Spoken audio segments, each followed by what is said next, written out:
taking honors classes. So she's like, okay, they are harder. These are advanced courses, so it's gonna be realistic. That I had a couple 3.8s in there, but she was like, if you're actually doing the work and not cheating, it's harder to get to a 4.0 with honors classes because you always get that one class that's kicking your ass, and the best you can Mhm. do is a B. Like Yep. I've stayed after school, and I still got a damn B. Yeah.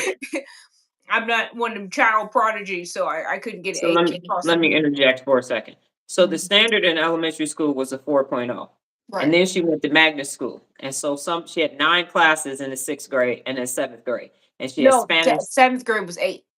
8 classes, and 7 in the 6th grade. No, no, no, no. It was 9 classes in the 6th grade. You have that correct. And then it Oh, was 9 8, classes in the 6th grade and and then it was 8 8 classes in in the 7th 7th grade. grade. And so she had honors classes, and by the 8th grade, she was already taking algebra. So at that point, that's when the standard was decreased because she's basically doing high school work in middle school. So Right. that's what the drop was for, because the above and beyond was doing, because initially she was on track to graduate from Well, high because school with an associate's degree. I Yeah, was taking Spanish in the 6th grade and everything, which you don't right, normally take foreign language until high school. Um, right. but the other thing was by the time I actually got to my senior year where I was doing 2 grades at the same time with still honors courses, and I ended up because of the honors courses, I had a weighted GPA of 4.0, but I was Yeah. working my ass off to do that.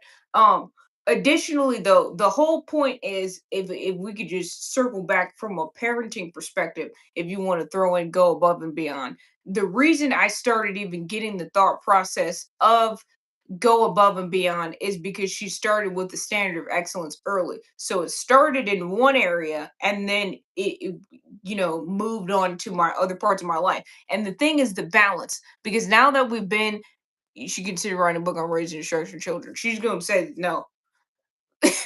She's gonna say no because she's gonna say everybody just needs to use 74 principles of real leadership. This is just an example of where you could use it because she actually had the parent leader and everything. And people, I've worked with people's kids. She's worked with people's kids. People don't want to listen to their kids. So this is for the people that do actually want to be better parents. But when you actually start telling people be better parents, they think they're already good.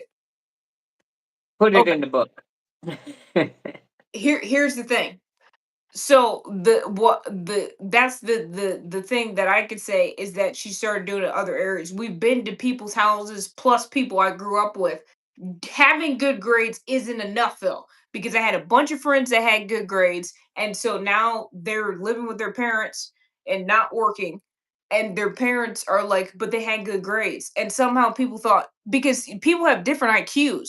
So there's some people that are just smart, so Mhm. them having good grades did not require effort. And Effort. so that is Mhm. not a direct correlation of work ethic. So the whole point of the go above and beyond is in all parts of their life. So I had to keep my room clean. I had to clean my bathroom. I had chores. I had to go to events with her. I had to work and do tech stuff. So the whole key to go above and beyond to be able that was me, no effort at all. Okay, Must right. be nice, and it must be nice. And so the thing is the go above and beyond has to be in all parts of your life. That's how you get to be the best and have Mhm. a standard of excellence because people just do it in one area. And I have also had the people in sports. They were good in sports and their parents did make them be good at everything else. And now we're all adults. And so they have two sets of kids. They either have the super smart kids that are lazy because they were just good at school the whole time, or the super athletic kids that were just good at sports the whole time, and neither group can actually do shit in the workforce now because they were just good at their one thing the whole time and they didn't make sure that they actually had a skill or work ethic because having good grades and being able to play a sport doesn't help when you're trying to go get a job. So Or the start a business.